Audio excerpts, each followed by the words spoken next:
C'est l'histoire d'un voyage, d'un retour au pays. Je m'appelle Ali Badou. Je vis et je suis né en France. Mais la terre de ma famille, celle de mes ancêtres, la musique de la langue arabe, les premières couleurs vives, la lumière de l'enfance sont pour moi au Maroc. J'ai arpenté ce pays, j'y ai voyagé, j'y ai ri, j'y ai pleuré, j'y ai aimé aussi. Et je sais au fond que le Maroc est toujours une surprise, un mystère. Comme pour tant d'autres voyageurs avant moi, le Maroc se dérobe à mes yeux. Il se cache derrière des images, celles des paysages majestueux.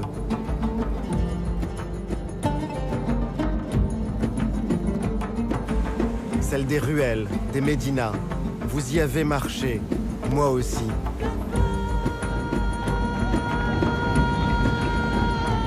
Le Maroc se montre comme un royaume de tradition.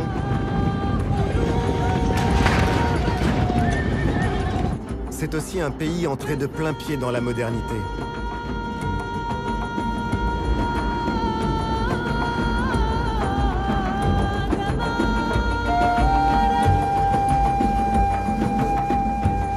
Certains, les yeux perdus à l'horizon, le voient comme un pays de marins, battus par les vents.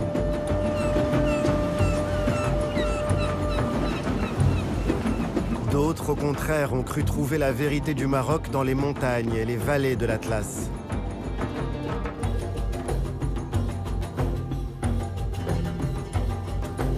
Pour les anciens géographes, le Maroc est le pays du soleil couchant, à l'extrémité du monde arabe. Les cartes le placent tout au bord de l'Europe. Et c'est aussi une porte ouverte sur les profondeurs du continent africain. Et si ce pays était à la croisée de tous ces chemins? Où bat le cœur invisible du Maroc? Voici l'histoire de cette quête.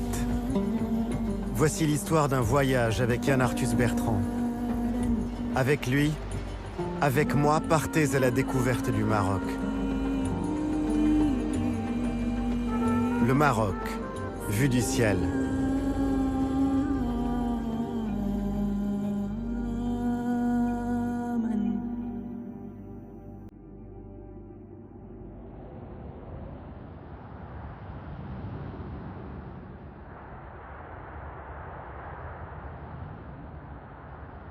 Par quoi commencer?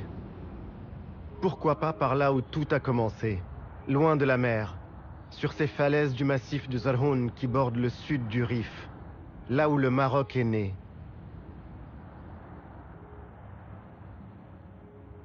Dans cette petite ville qu'on dirait comme accrochée à des pitons rocheux, tout témoigne des origines de l'État marocain.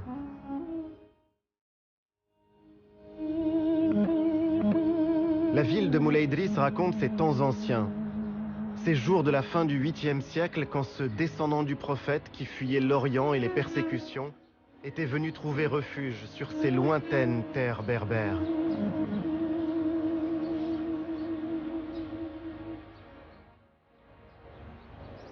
Aujourd'hui encore, Moulay Idriss est un lieu de pèlerinage. On passe cette porte pour admirer le mausolée du fondateur de la première des dynasties, les fontaines, les écoles coraniques.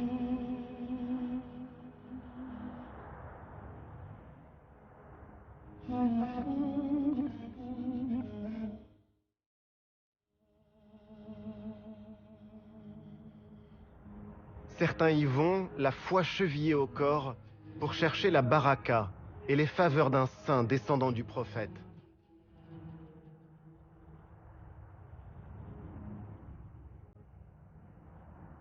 D'autres gravissent les falaises de Moulay Idriss pour admirer la plaine et en contrebas, une ville plus ancienne encore. Volubilis. Volubilis aux plusieurs vies. On lit dans ces ruines comme dans un livre. Dans cette cité prospère de l'Empire romain ont vécu berbères, juifs, chrétiens puis musulmans. On devine encore la splendeur des riches demeures, ces sols ornés de mosaïques. Chacune d'elles raconte une histoire. Les 12 travaux d'Hercule, ce héros un peu marocain. Hercule, demi-dieu de la mythologie qui vint ici, sur ces terres, pour vaincre le géant Atlas, et qui sépara pour toujours l'Afrique de l'Europe. Hercule qui a tout changé. À Volubilis, on surprend aussi la déesse Diane, qui prend son bain au milieu des nymphes.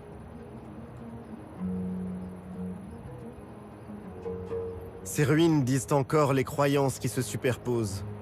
Des dieux de la mythologie aux vestiges d'une basilique chrétienne.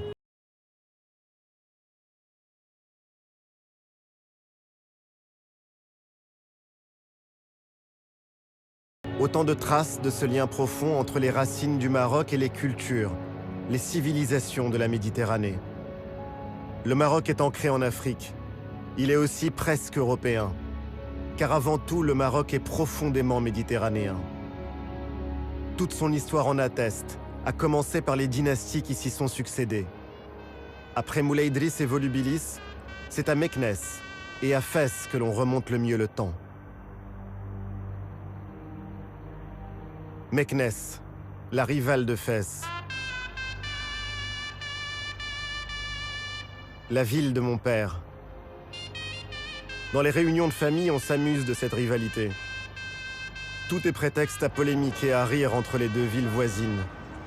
Les variantes dans les recettes de cuisine, les différences de caractère ou les traditions.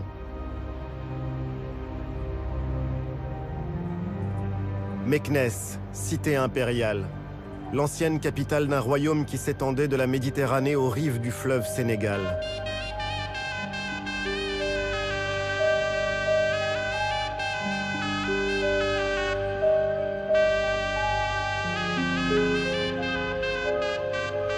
Comme Versailles raconte Louis XIV, Meknès raconte son contemporain, le roi Moulay Ismail.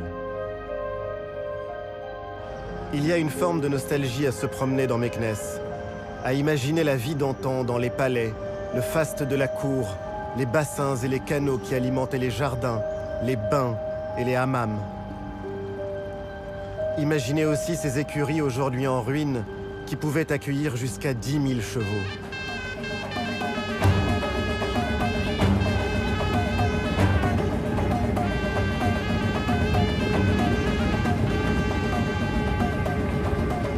Ce fut comme une apparition. J'ai vu une charge de cavalerie filant vers un ennemi imaginaire. Une fantasia. Les groupes de cavaliers portent toujours les noms des anciennes ethnies. Les Zmour, les Aer, les Rhamna.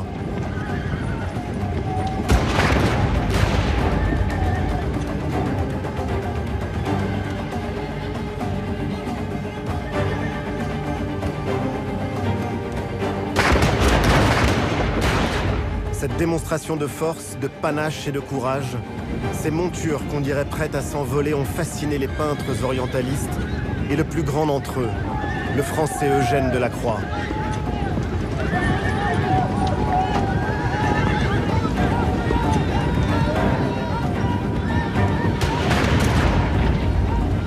La fantasia n'est pas la guerre, mais un jeu, qu'on appelle aussi le jeu de la poudre. Et ces spectacles sont encore aujourd'hui bien plus qu'un folklore. Une manière de domestiquer la violence, de dire aussi la fierté d'une appartenance.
Sous ces toits vert émeraude se loge un chef-d'œuvre d'architecture et d'ornement.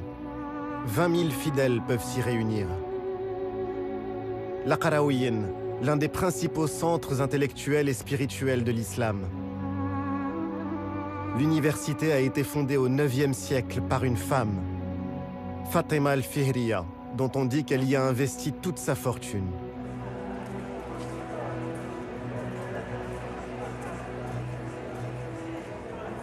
La Médina est un écosystème fragile. Pour la protéger, Fès est classé patrimoine universel de l'UNESCO.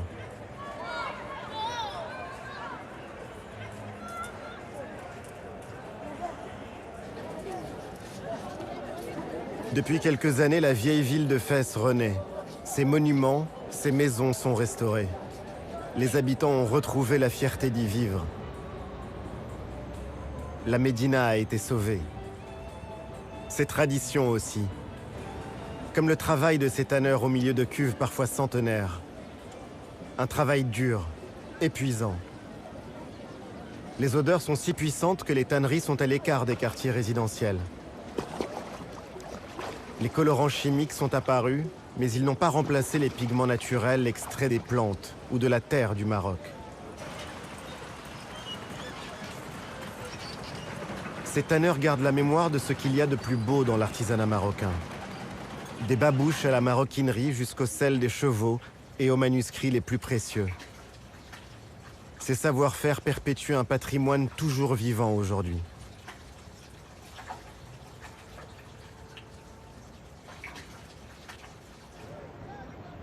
Fès est le modèle de la ville au Maroc. À tel point que pour désigner Fès, il suffisait à ses habitants de dire El Medina, la ville. Ville qui est comme un microcosme de l'identité du pays.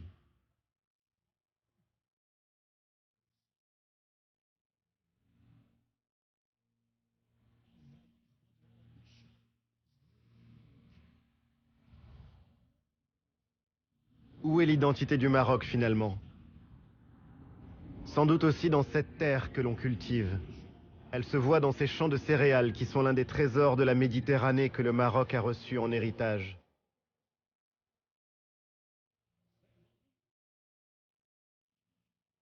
Les céréales sont à la base de la cuisine marocaine. On extrait le cœur de la graine, la farine fleur pour la pastilla. On travaille le blé dur pour le couscous. Chaque région a son pain.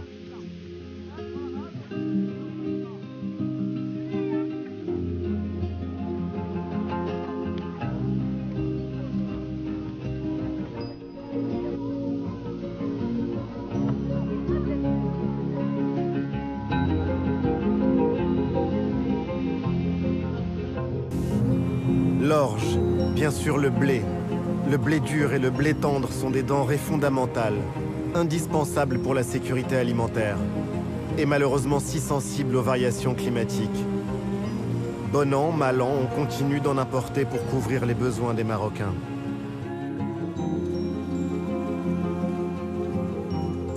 La culture la plus célèbre est sans doute maraîchère. C'est la tomate du Maroc. Ce qui pousse ici est pour l'essentiel destiné au marché intérieur. On y trouve des pois, des lentilles, des fèves. Ces légumineuses qui ont été la nourriture de base des hommes dans toute cette région du monde.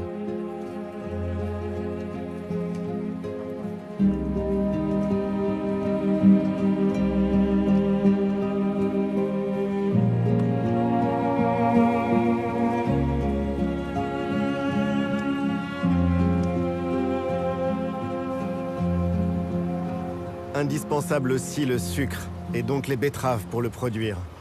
On offre encore du sucre dans les grandes occasions. C'est une manière de partager la joie, et au moment des décès, le sucre adoucit la douleur.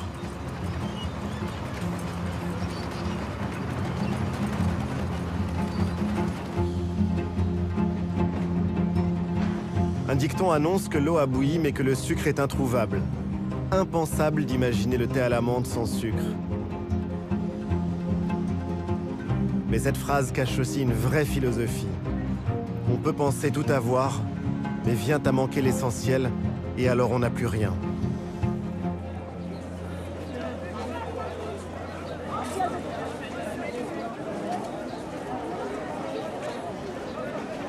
À la campagne, le rendez-vous incontournable, c'est le souk, le marché hebdomadaire. Même à l'heure du téléphone portable et d'Internet, le souk est en lui-même un vrai réseau social. On y vient bien sûr prendre des nouvelles des proches. On y parle de la pluie qu'on attend, qu'on espère. La pluie, absolument déterminante dans un pays toujours exposé à la sécheresse. C'est elle qui remplit ou qui vide les étals dans les marchés. C'est elle qui décide de la pénurie ou de la prospérité.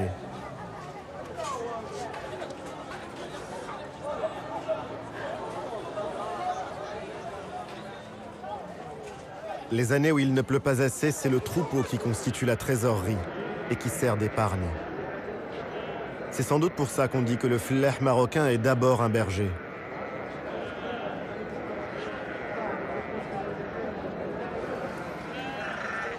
Longtemps, servir à ses invités de marque une autre viande que l'agneau était une offense. Bien sûr, les choses ont changé, mais le méchoui reste incontournable pour les cérémonies et pour les fêtes.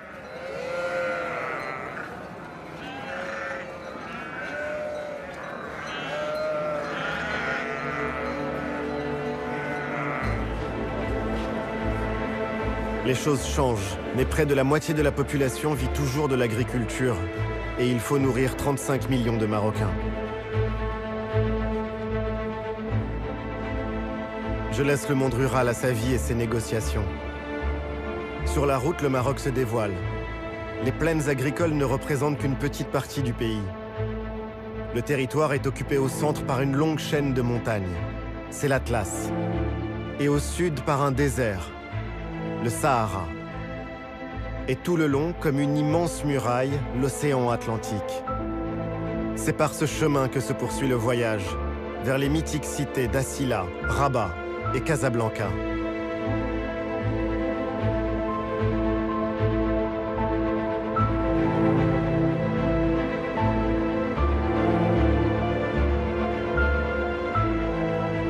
L'océan Atlantique à perte de vue plein sud. Des plages de sable fin, des lagunes, des villes occupées dès l'époque romaine, comme autant de traces laissées par les bâtisseurs marocains, espagnols, portugais, français.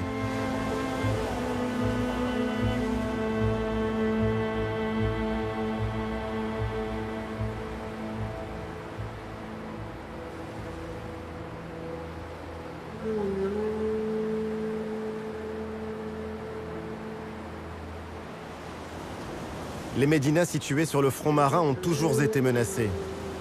Il faut dire qu'au bord de l'océan, l'ennemi venait du large.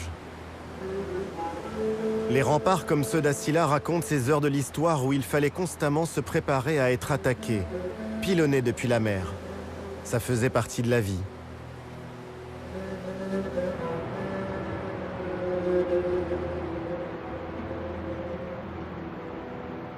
Assila est devenue la ville des peintres, qui chaque année, au moment de son festival, prennent les murs de la Médina pour toile et la transforment en œuvre d'art éphémère.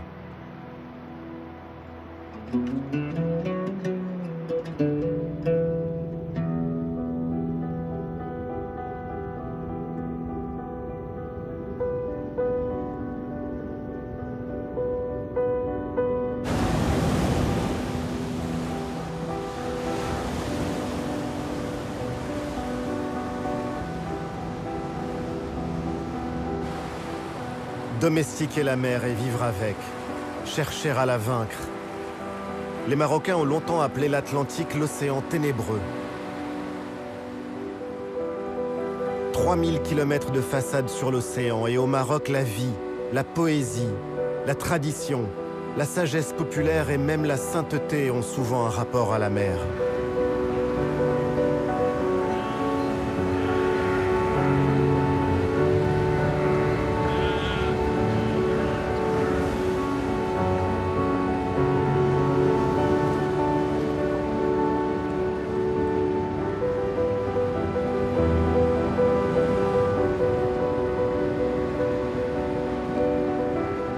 Au XVe et XVIe siècle, l'Inquisition condamnait les Marocains qui cherchaient à apprendre et maîtriser les techniques de navigation, ce qui leur était formellement interdit.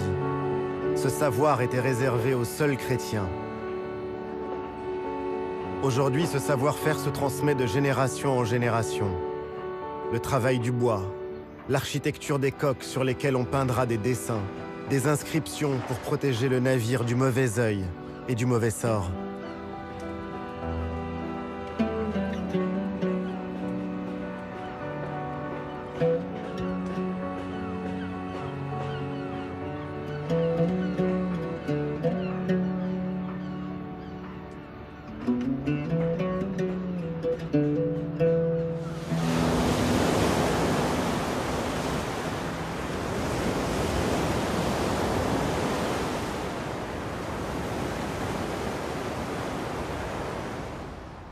J'ai vu Rabat comme je ne l'avais jamais vu. J'ai marché dans les ruelles peintes de chaux blanches et bleues des Oudayas, ce quartier qui tient son nom d'une ancienne tribu. J'ai longé les remparts jusqu'à la tour des pirates qui rappelle le passé corsaire de Rabat. Ces navigateurs sans peur qui, au XVIIIe siècle, écumaient les mers jusqu'à l'Islande.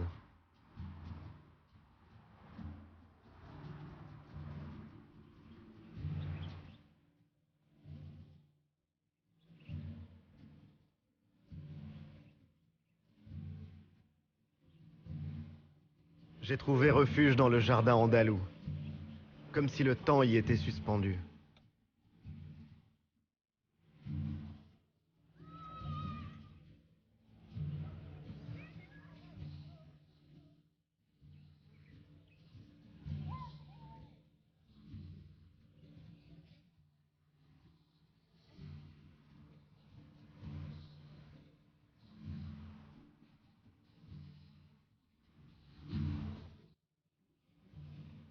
La cité corsaire est un souvenir présent dans les livres d'histoire, dans les contes et les imaginaires. Aujourd'hui, Rabat est la capitale du Maroc indépendant. Je suis donc allé méditer sur la tombe du père de l'indépendance marocaine, Mohamed V.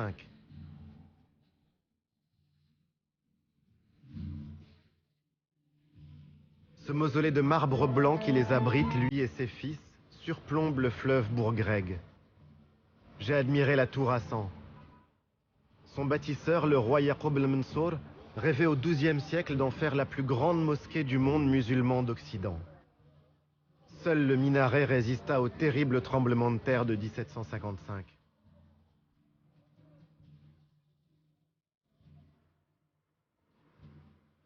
La grande histoire. Et puis mon histoire.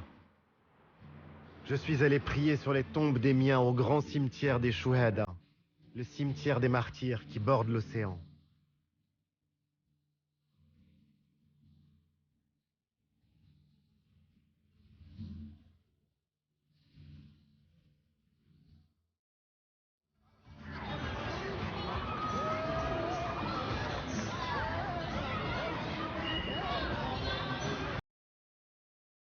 La France a bien changé. Ce n'est plus cette belle endormie où je passais mes vacances. La ville s'est modernisée. Le tramway la parcourt et la relie à sa sœur jumelle, Salé. Plus loin, le pont Mohamed VI, le pont à haubans le plus long d'Afrique. Il ouvre Rabat sur le reste du pays. Ce pont évoque surtout un pays en plein changement. On franchit une nouvelle étape. Loin des images d'Épinal, celle d'un pays figé dans ses traditions. Le royaume est en plein développement.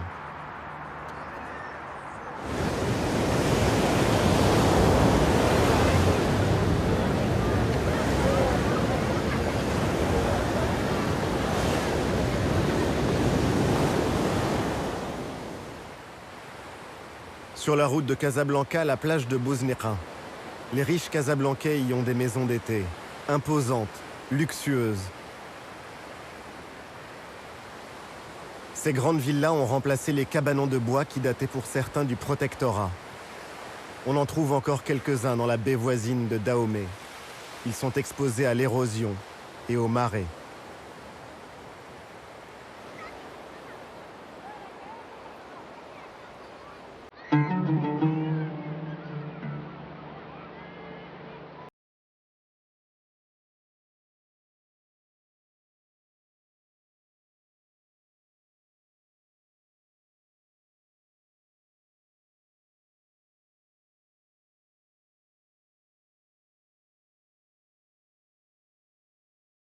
Le Maroc est un immense chantier à ciel ouvert. Habitation, infrastructures, grands projets. Le sable est l'ingrédient principal du béton. Alors il faut du sable.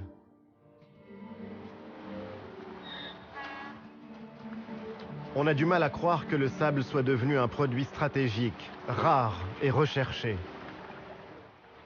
Le travail est dur pour ces hommes qui doivent ramasser ce sable gorgé d'eau, et donc très lourd.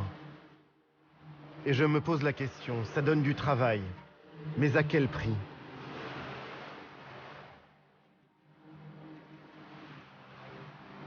La demande est forte, son cours est élevé.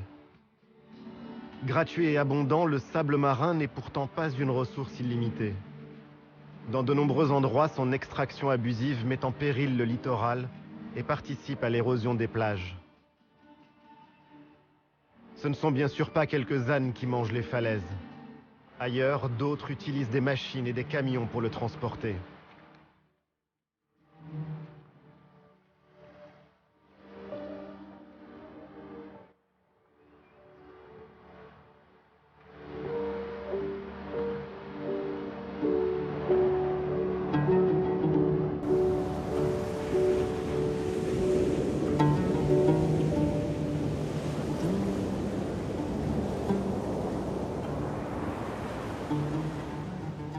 Et puis j'ai vu la vie moderne, à Casablanca, une ville qui est le laboratoire du Maroc à venir.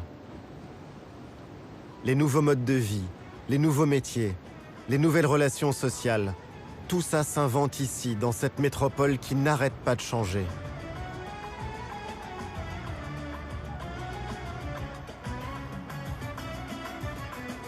Casablanca, c'est le cœur palpitant de l'économie marocaine.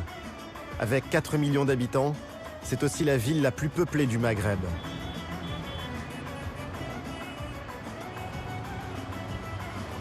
Casablanca est une métropole éclatante de vie, où cohabitent la richesse et la pauvreté. Une ville jeune, à l'image du pays dont un quart de la population a moins de 15 ans.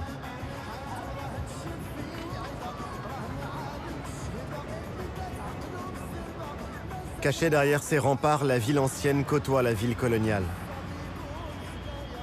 Cette ville a été pensée, conçue, dessinée pour être la capitale économique du Maroc il y a maintenant 100 ans. Elle est aujourd'hui à l'étroit dans ses murs. Cette cité résolument tournée vers l'avenir a encore un peu de mémoire. Ses monuments art nouveau ou art déco, comme l'église du Sacré-Cœur, convertie en salle d'exposition.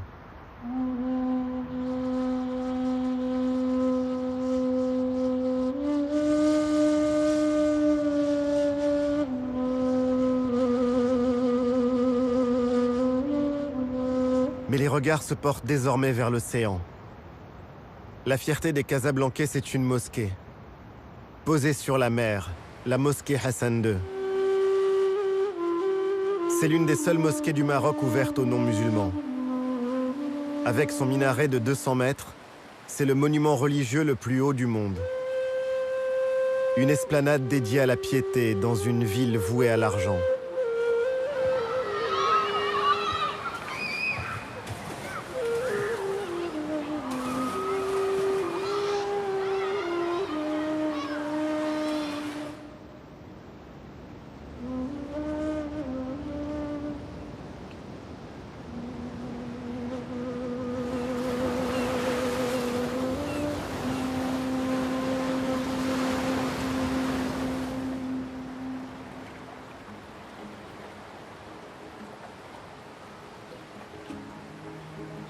Les pêcheurs, ce peuple de la mer qui est aussi le peuple de la nuit et du petit matin.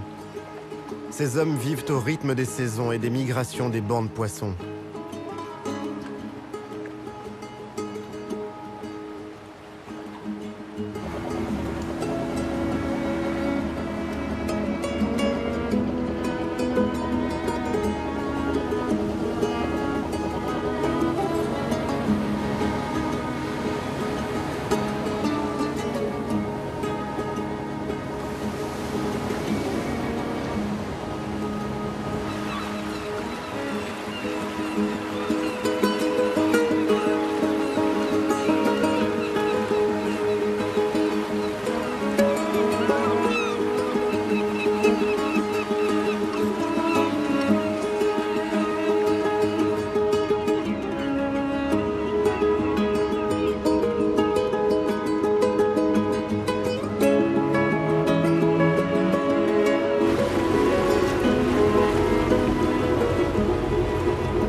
Maroc est le premier producteur de poissons d'Afrique.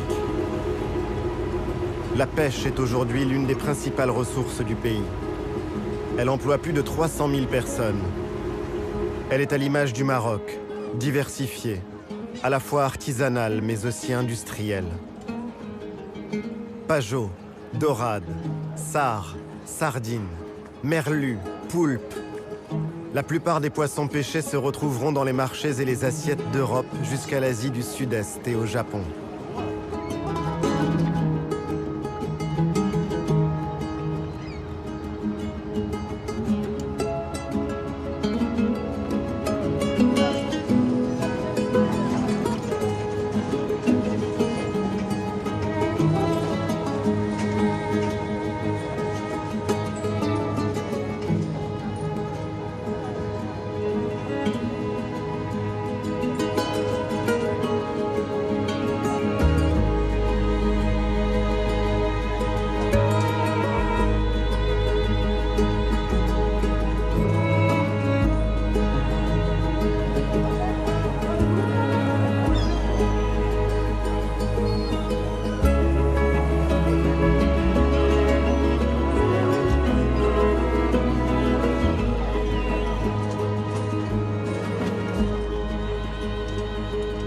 Depuis quelques années, on commence à lutter contre la surexploitation, à respecter les cycles biologiques, améliorer les conditions de travail et de vie sur les chalutiers.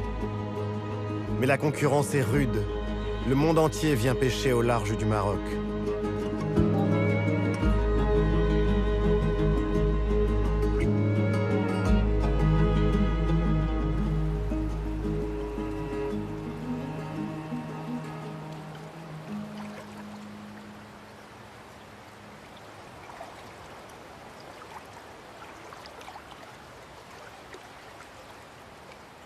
C'est cette même mondialisation qui fait vivre les pêcheurs d'algues de la région d'El Jadida et qui tout à la fois en épuise les ressources.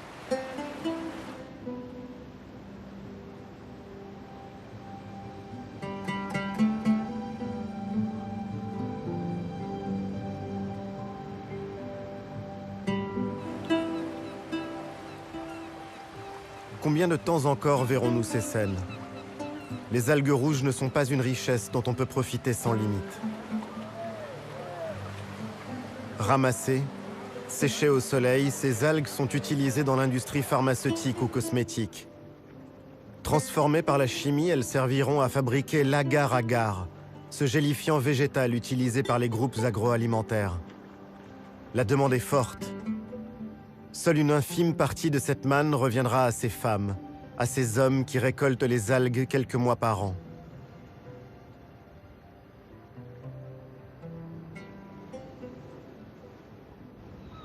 Et puis faisant cap toujours au sud, j'ai senti les vents alizés et j'ai retrouvé l'un des joyaux de l'Atlantique, Essaouira.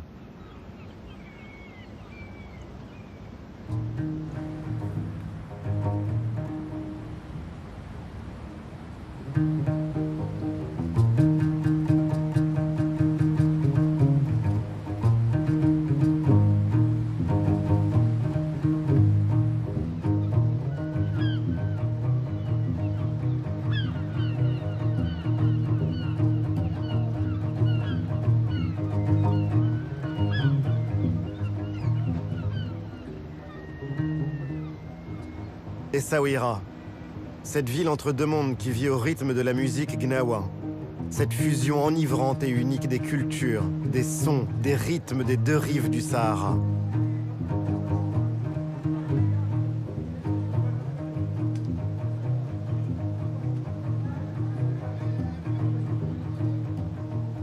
Longtemps, une caravane de 10 000 chameaux reliait Essaouira à Tombouctou et poussait ses relais jusqu'à Saint-Louis au Sénégal. J'ai déambulé dans le Mellah, ce quartier qui garde encore le souvenir de la culture juive, si importante au Maroc. Les murs, les maisons témoignent de ce glorieux 19e siècle, quand celle qu'on appelait Mogador était une plaque tournante du commerce international.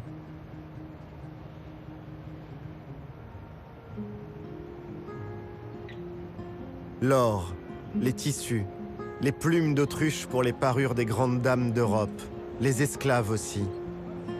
Les hommes comme les marchandises passaient par ces rues et peut-être même par ces portes pour se retrouver aux États-Unis, en Italie, à Amsterdam ou encore à Londres.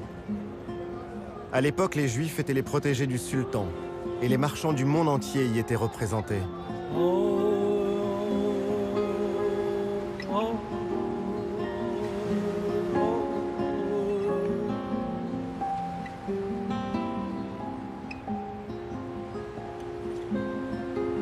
Partout au Maroc, les quartiers juifs portent le nom de Mellah, un mot dont l'origine vient du sel. Certaines activités de salaison et de conservation ont longtemps été réservées aux Juifs marocains. Pendant des siècles, l'histoire du Maroc s'est confondue avec ce commerce, quand le sel était au centre des échanges de la Méditerranée jusqu'au sud du Sahara. Du sel contre l'or du Ghana.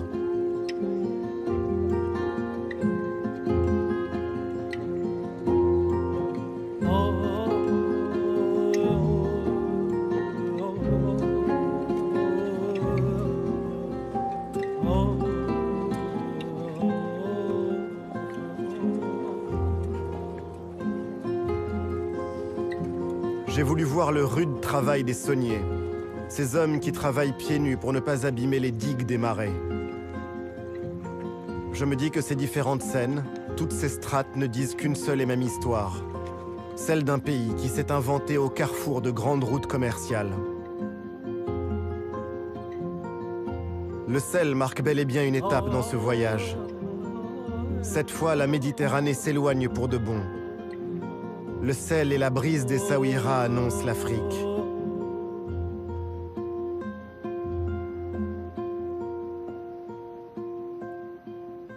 D'ailleurs, en 2000 km de côte, le paysage a profondément changé. On sent frémir le vent du sud.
J'ai laissé Essaouira pour aller encore plus loin vers le sud, au-delà d'Agadir, vers les côtes et les plages sauvages de la région de Sidi Ifni.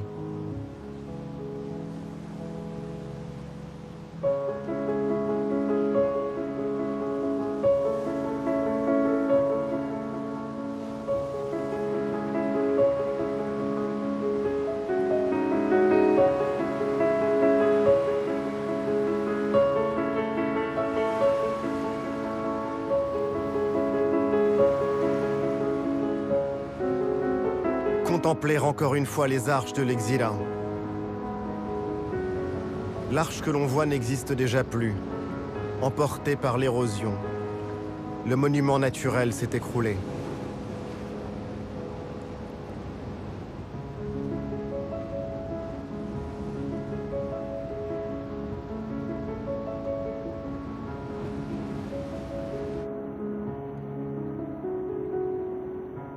J'ai cherché la paix dans la zone protégée du parc naturel de Khnifis. Un panorama unique où se croisent l'océan, le désert et la lagune.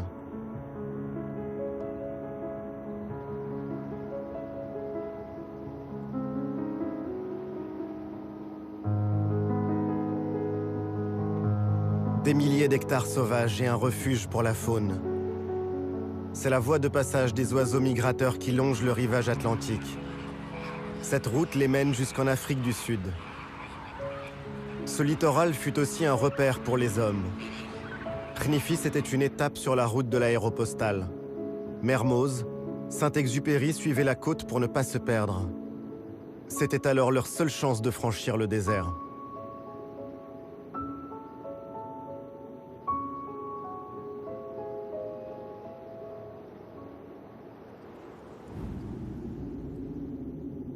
En continuant mon chemin vers l'Aïoun, j'ai de nouveau mis mes pas dans ceux de l'histoire.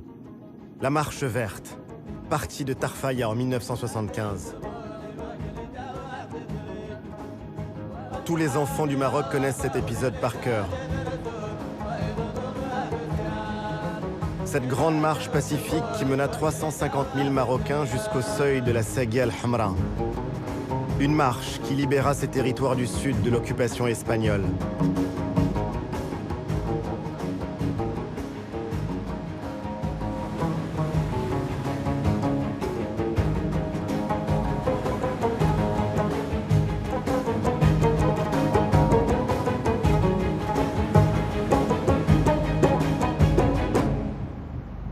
L'Aïoun a connu ces dernières décennies un développement fulgurant. L'ancien petit campement de l'époque coloniale est devenu le principal centre urbain des provinces du Sud. La population y a plus que doublé en 40 ans. Autour de la grande place du Méchoir, la ville s'est agrandie avec ses infrastructures, ses banques, ses administrations et ses entreprises. Comment imaginer qu'à la place de cette ville en plein désert, il n'y avait encore récemment que des traces de passage de tribus nomades? Partout, de grands chantiers sont lancés pour développer l'économie de la région. Et le Maroc attend que sa souveraineté sur le Sahara soit entérinée par l'ONU.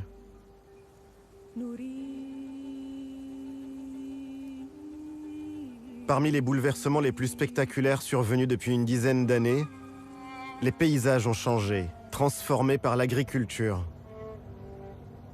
Des serres de tomates dessinent une nouvelle géométrie des terres agricoles des régions d'Agadir ou de Dakhla. Avec les agrumes, les oranges et les clémentines, ce sont les moteurs de l'agriculture moderne au Maroc. On les vendra une fois l'automne ou l'hiver venu en Europe, au Canada ou en Russie.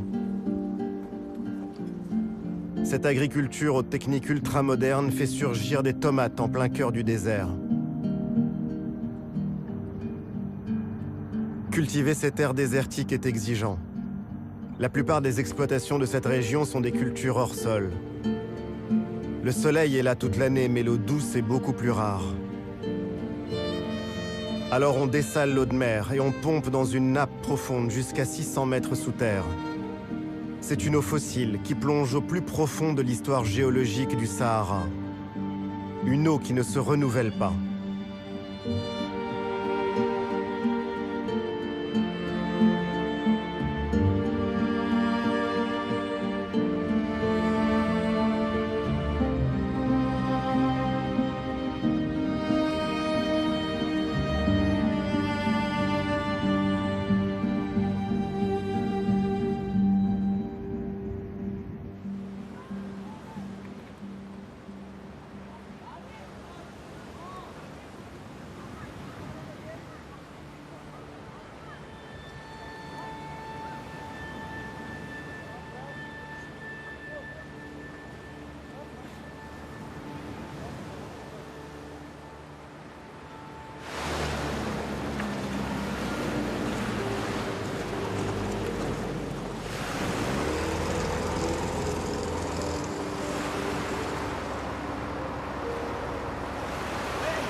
À 500 km au sud de l'Aïoun, j'ai voulu voir la baie de Dakhla.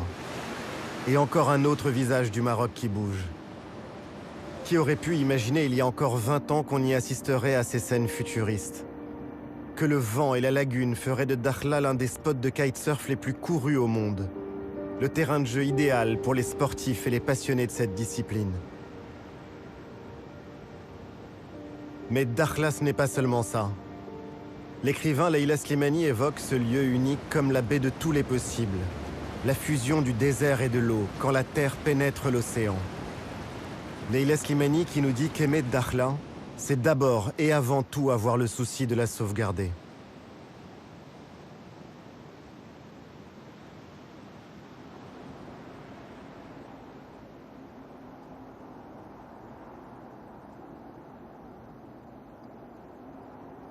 J'ai quitté Dakhla pour remonter vers les montagnes. Je suis au bout de ma route atlantique. Et je vais maintenant prendre un cap bien différent. Je veux remonter dans les vallées et les contreforts de l'Atlas, toujours à la recherche du cœur du pays. Vers le village d'Amtsouddi, puis la vallée d'une Fis dans le lit de cette rivière sur la route de Marrakech.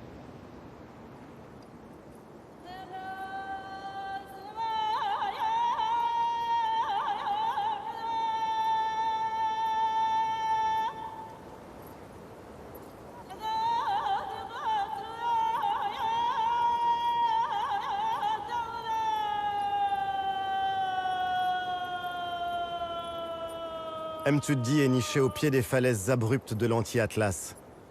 Près de 300 familles vivent encore ici, au creux de cette vallée. Le contraste est fort. À peine quelques centaines de kilomètres nous séparent des grandes villes de la côte. Et pourtant on fait ici un saut dans le temps. On trouve des traces d'occupation humaine jusqu'à 10 000 ans avant Jésus-Christ.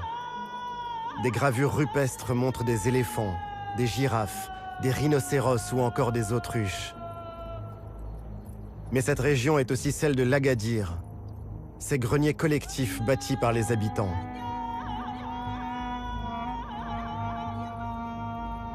Et j'ai vu celui d'Id Aïssa, accroché sur un piton rocheux à 30 minutes de marche du village. Un grenier qui date du XIIe siècle et où l'on cachait les réserves, les grains, les noix, les olives et tout ce qui était précieux pour les protéger des razzias. Ces attaques, ces pillages qui pouvaient survenir à tout moment et qui existaient encore au début du XXe siècle.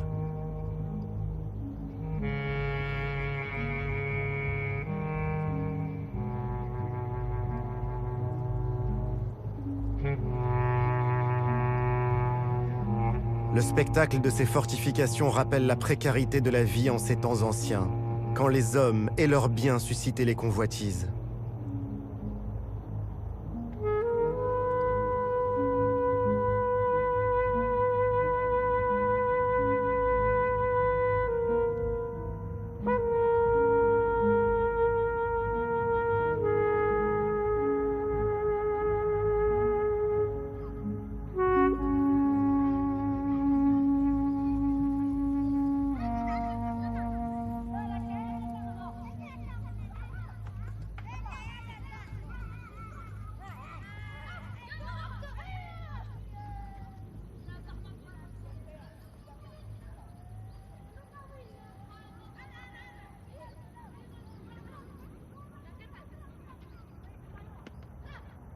En remontant vers Marrakech, j'ai suivi le lit d'une Fis.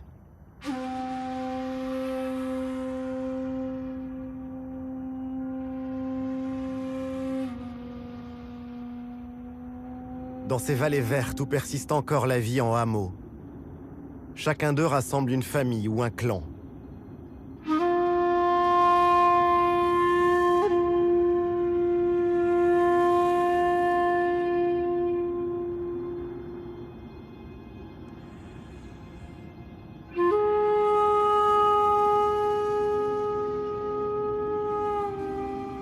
Rien ici n'est fait au hasard, comme dans ce village de Tsougl-Khair. Le choix du site et des matériaux de construction, l'orientation des façades et des ruelles pour laisser le moins de prise possible au vent, à la pluie et aux intempéries.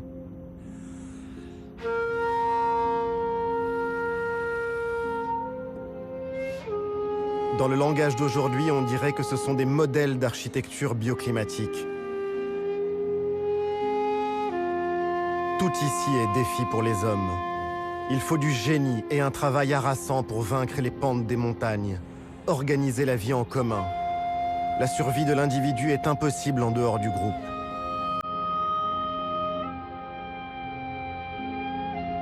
Le visiteur peut avoir l'impression que ces villages, ces hameaux sont repliés sur eux-mêmes. Pourtant, tous sont reliés par des pactes d'alliance. On s'entraide, on communique. On se retrouve aussi au moment des fêtes, lors des mariages et dans les moments durs de la vie, comme lors des décès. La solidarité reste forte dans ces vallées, bien plus qu'en ville. L'un des grands lieux de réunion, ce sont les souks. La tradition veut qu'on y dépose les armes en y entrant. Ce sont des espaces où règne la paix entre les familles et les clans.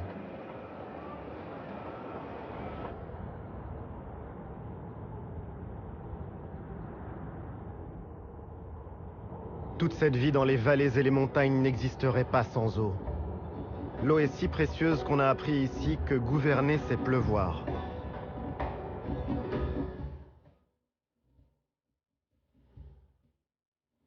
C'est au roi Hassan II que le Maroc doit ses barrages. Un choix stratégique engagé il y a 40 ans, à une époque où l'on ne se souciait pas autant de la gestion des ressources en eau.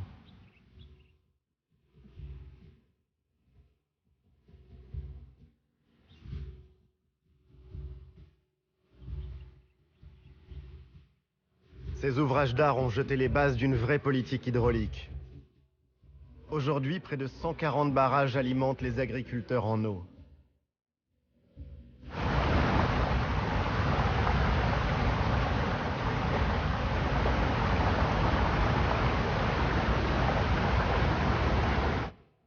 De ce souci de l'eau est né un art, un savoir-faire qui a donné naissance à de remarquables bassins. Certains sont vieux de plus de 700 ans. Le bassin de la Ménara est alimenté par un système hydraulique. Il achemine l'eau depuis les montagnes, à 30 km environ de la ville de Marrakech. Ce bassin permet l'irrigation de l'oliveraie qui l'entoure. La Ménara. On ne compte plus les légendes qui sont nées de ce lieu. On raconte que le roi Moulay Ismail y aurait noyé nombre de ses conquêtes après les avoir séduites. D'autres disent que sous le bassin se trouve le trésor que le sultan Abou Bakr ibn Omar aurait rapporté d'Orient. Reste un lieu à part, loin de la folie du centre de Marrakech. Une promenade pour les amoureux.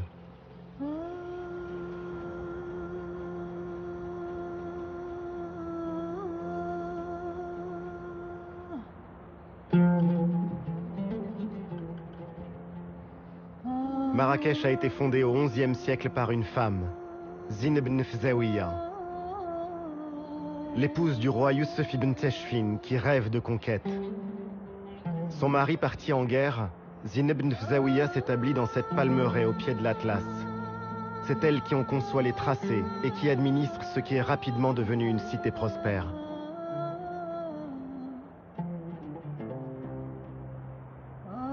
Derrière ces remparts robustes, Marrakech, la ville impériale, est devenue l'une des capitales du tourisme mondial. Mais même au cœur des lieux les plus visités, l'âme de la ville est restée vivante.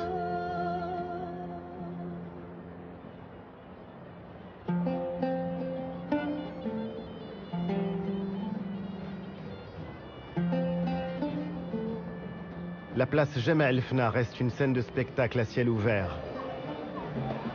Un lieu où s'entend encore le génie des conteurs, les rires, les prophéties des voyantes, où les discours sacrés côtoient les paroles profanes.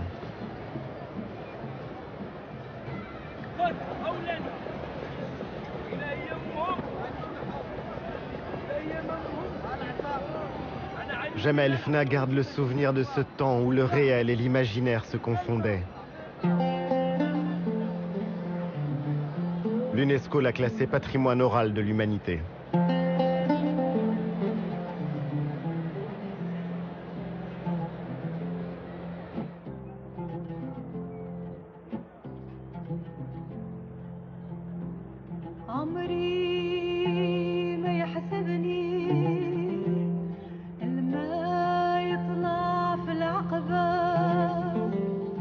Cette âme de Marrakech, on la retrouve encore en flânant dans les jardins Majorelle, du nom de ce peintre français tombé amoureux du Maroc. Passionné de botanique, il a créé un jardin qui est une œuvre d'art vivante en plein cœur de la ville. Il a aussi créé le bleu qui porte depuis son nom. Ce bleu outre-mer en écho au ciel de Marrakech.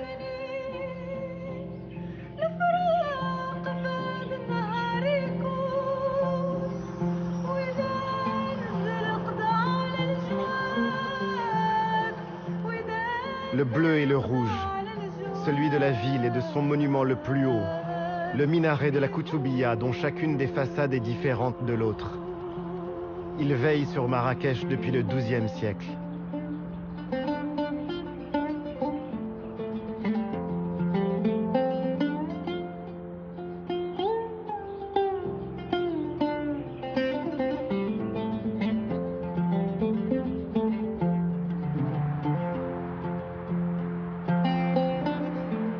faut dire que la ville s'est considérablement agrandie, et notamment pour accueillir les touristes. Ils sont près de 2 millions à venir chaque année, doublant la population de la ville.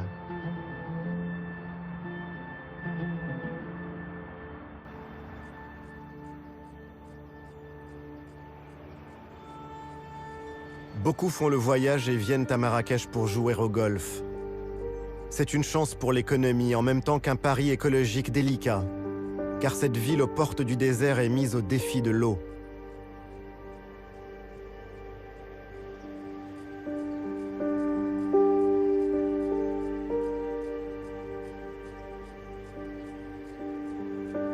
La demande explose et il faut préserver les ressources. Depuis peu, on cherche à maîtriser ce qui peut l'être. Certains golfs sont arrosés avec des eaux usées.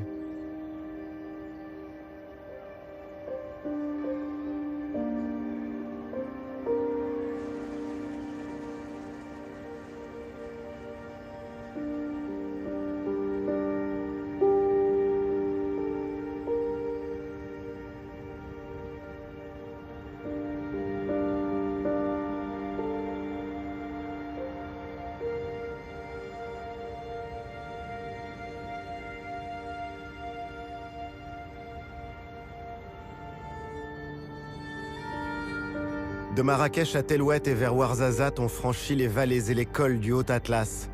Une montagne jeune, un massif long de 800 km et de 100 km de large par endroits.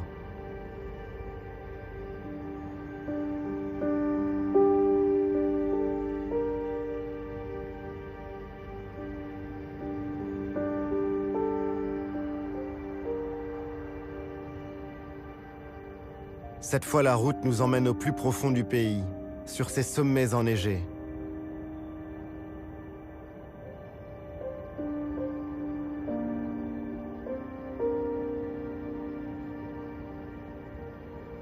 L'Atlas est une muraille, une clé de voûte, un château d'eau, et pour d'autres plus poètes, c'est le cœur invisible du Maroc. Et tout en haut, le Toubkal, le point culminant de toute l'Afrique du Nord.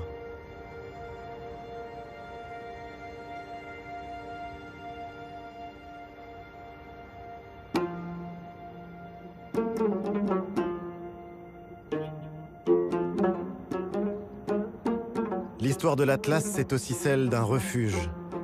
Dans cette région, l'hospitalité a toujours été reine. On est ici dans l'un des creusets de la culture et de l'identité berbère. Aujourd'hui, les langues et les traditions de ces terres sont reconnues et enseignées.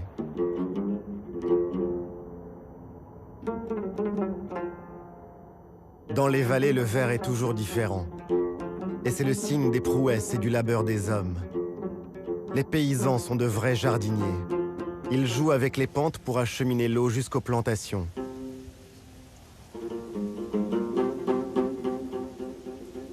Depuis l'âge de bronze, on cultive la rose en Méditerranée.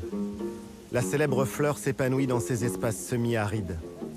La récolte se fait au lever du jour, quand les fleurs sont encore humides. Cueillies délicatement par les femmes, les fleurs seront vendues au kilo et distillées le jour même.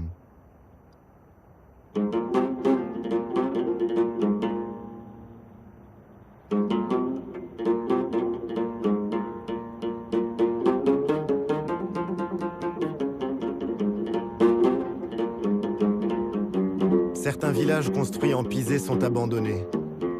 De nombreux jeunes quittent la campagne pour aller chercher meilleure fortune ailleurs.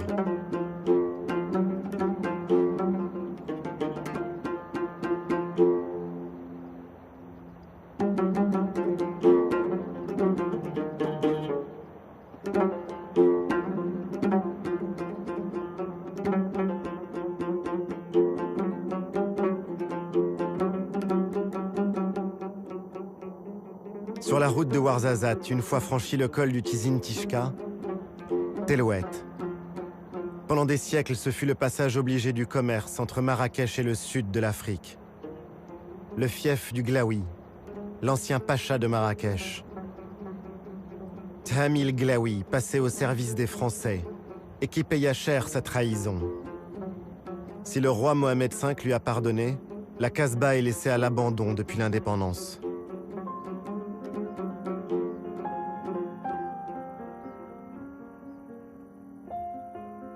Un gardien l'a fait visiter. Il raconte dans ce décor de marbre et de zélige dorée qui s'effrite, Churchill, Hemingway et les autres visiteurs prestigieux qui ont séjourné ici.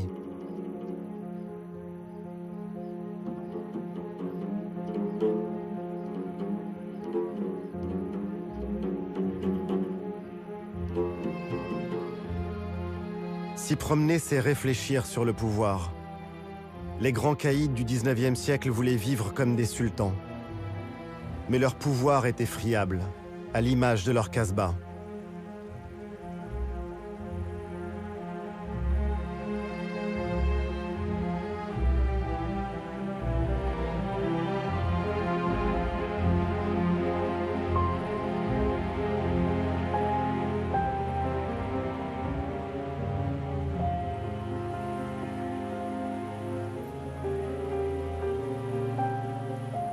À Tellouet, la cigogne blanche veille sur les hommes. Elle n'est pas chassée. La croyance populaire la considère comme un porte-bonheur et un oiseau sacré. La légende y voit un religieux avec sa djellaba blanche et son burnous noir. Aux enfants, on raconte que Dieu a transformé cet homme en cigogne parce qu'il avait mangé pendant le mois sacré de Ramadan.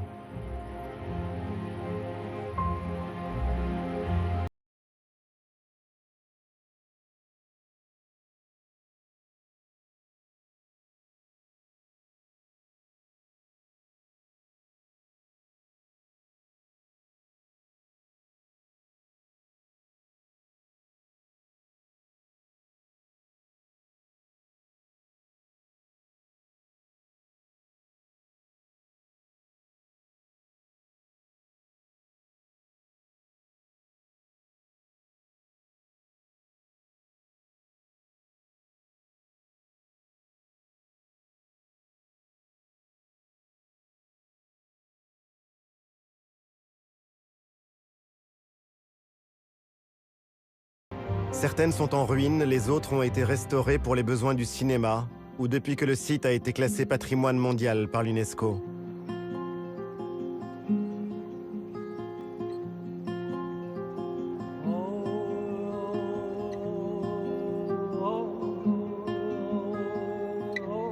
Ces terres sont aussi celles de la civilisation du palmier. Le long des vallées du Ziz, du Dadès ou du Dra, c'est l'arbre roi.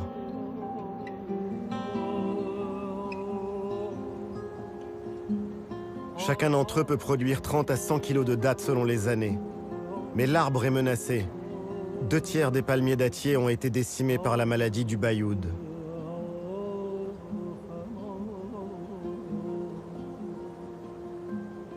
Aujourd'hui, on encourage la plantation de palmiers plus résistants pour aider les villageois. On fait aussi en sorte que la culture et les équilibres sociaux de ces vallées ne disparaissent pas. Pour y arriver, il faut à tout prix développer l'éducation.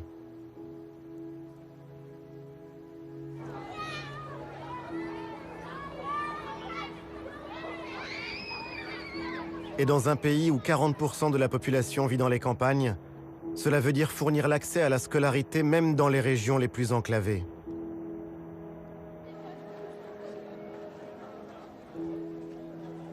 Les filles représentent près d'un écolier sur 2 dans le primaire, mais elles sont beaucoup trop rares à poursuivre leur scolarité dans le secondaire.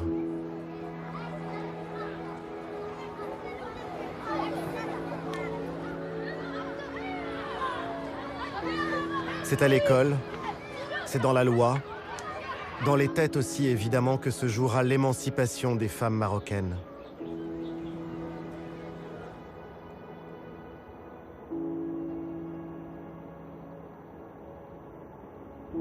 Dans la région de Tarfaya, un dicton populaire disait qu'on n'y trouvait que du vent, c'est-à-dire rien.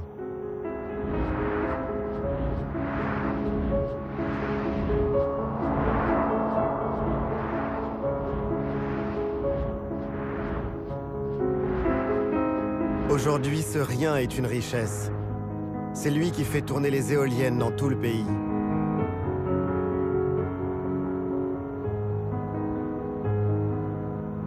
l'économie verte semble avoir profondément pris racine au Maroc. Au cœur des zones désertiques, comme au nord, autour de Tanger, les éoliennes se sont multipliées, comme autant de palmeraies futuristes. D'autres verront le jour dans les prochaines années.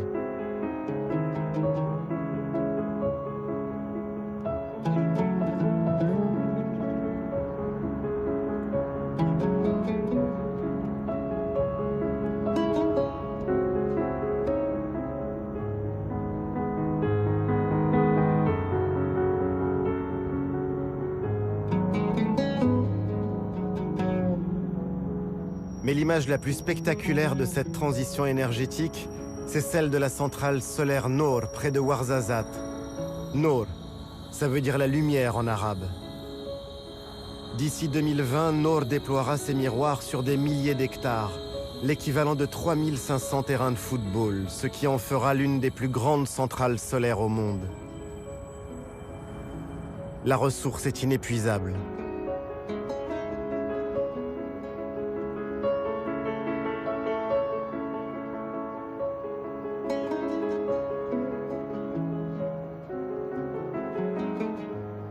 Se tourner vers le soleil, transformer sa lumière en électricité.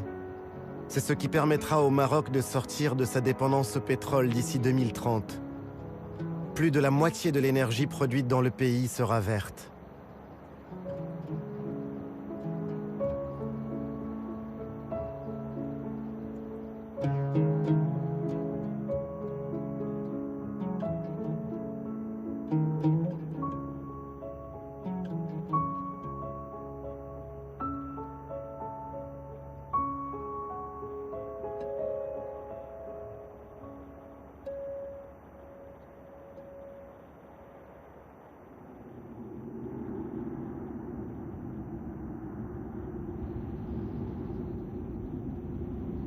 Après Noor commence le désert. L'immensité du Sahara est là, aux portes du Maroc, avec les dunes de Merzouga. Certaines culminent à 250 mètres.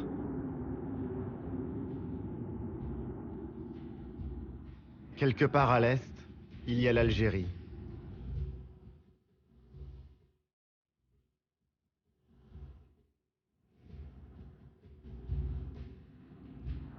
Sans le savoir, les voyageurs mettent leurs pas sur les routes invisibles qu'empruntaient les anciens caravaniers. Ces hommes étaient marchands. Ils étaient aussi souvent érudits. Et dans leur sillage, on trouvait médecins, juristes et lettrés. Tous marchaient à travers l'Afrique. Et avec eux, l'influence culturelle du Maroc se diffusait jusqu'au Sénégal et à la boucle du Niger. Pour ces voyageurs venus des profondeurs de l'Afrique, voir ces dunes signifiait la fin d'un grand voyage.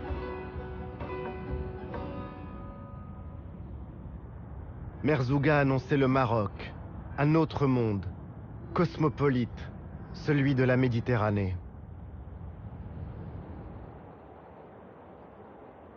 Tout nous ramène finalement à cette mer Méditerranée, et plus encore à cette ville au contact de l'Afrique et de l'Europe que l'on appelle Tanger. De Rabat, Salé la Corsaire, à Fès l'arabo-andalouse ou Marrakech la déjà africaine, le Maroc est à la croisée de tant de routes. Les caravanes ont disparu, mais aujourd'hui encore, nombre de femmes et d'hommes rêvent toujours d'atteindre la Méditerranée.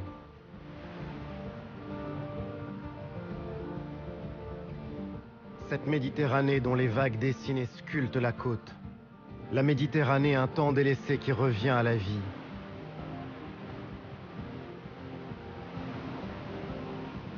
Romains, Phéniciens, Arabes, combien de peuples et d'empires ont contemplé ces falaises? Depuis quelques années, ce sont les Marocains qui se réapproprient leur rivage méditerranéen.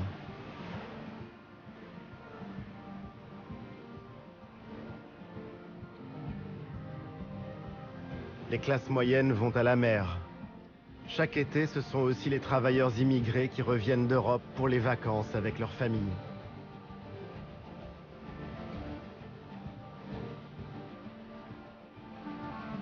La plage et le soleil ont fait de ces rives de la Méditerranée une côte radieuse. On y croise aussi des Espagnols venus en voisin le temps d'un week-end. C'est un retour de l'histoire dans cette région marquée par les rivalités avec le voisin du Nord. Sous les parasols, on ne se soucie plus des conquêtes. On oublie peu à peu l'époque où la baie d'Al Hoceima était l'objet de toutes les convoitises européennes.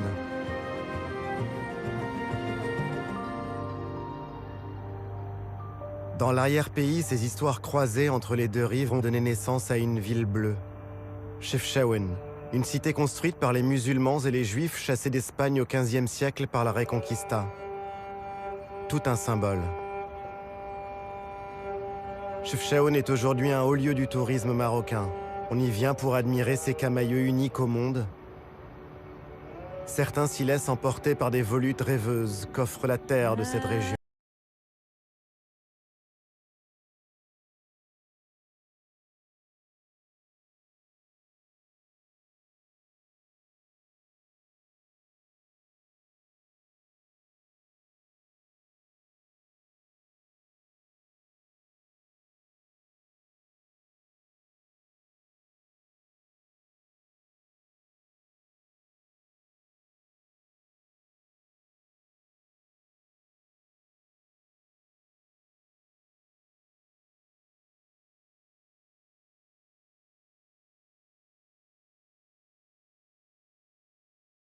Le Rif est la patrie d'Abdelkrim El-Khattabi, ce héros marocain devenu icône de la lutte anticoloniale.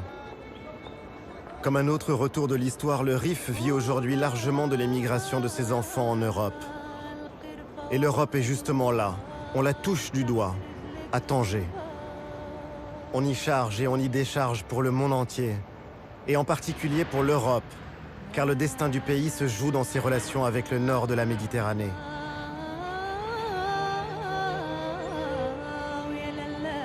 Chaque année, plus d'1,5 million de passagers changent de continent sur ces quais de Tanger.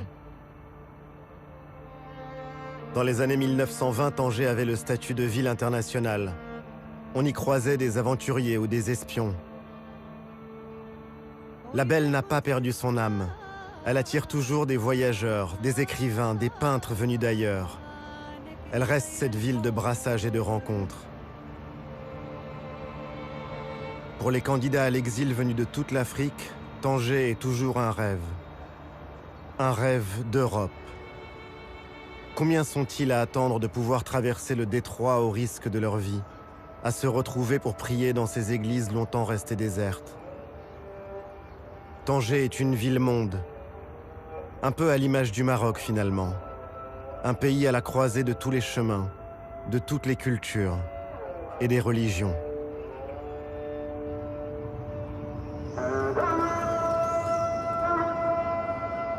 Dans les djellabas de couleur de ces femmes, j'ai vu comme une évocation de la cohabitation des cultures et de la fraternité. L'islam ouvert et tolérant du Maroc.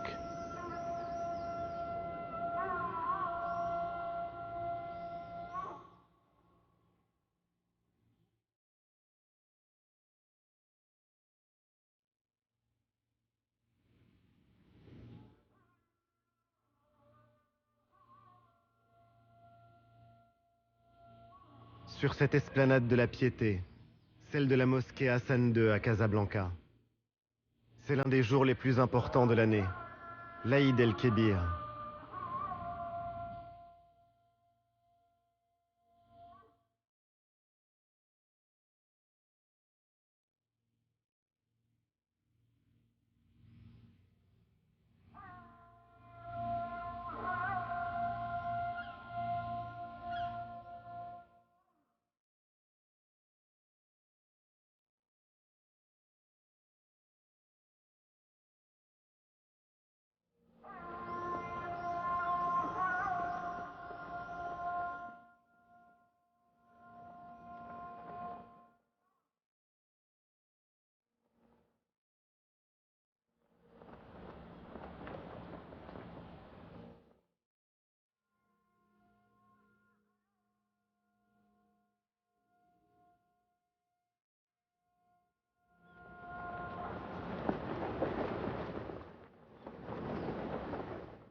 C'est la fin de ce voyage. J'ai retrouvé les miens. J'ai redécouvert mon pays. J'ai retrouvé le sens des anciennes traditions et j'ai vu se dessiner l'avenir. Ces différents Marocs que l'histoire a tissés, cousus ensemble pour ne faire plus qu'un. Être ensemble, vivre ensemble dans la diversité.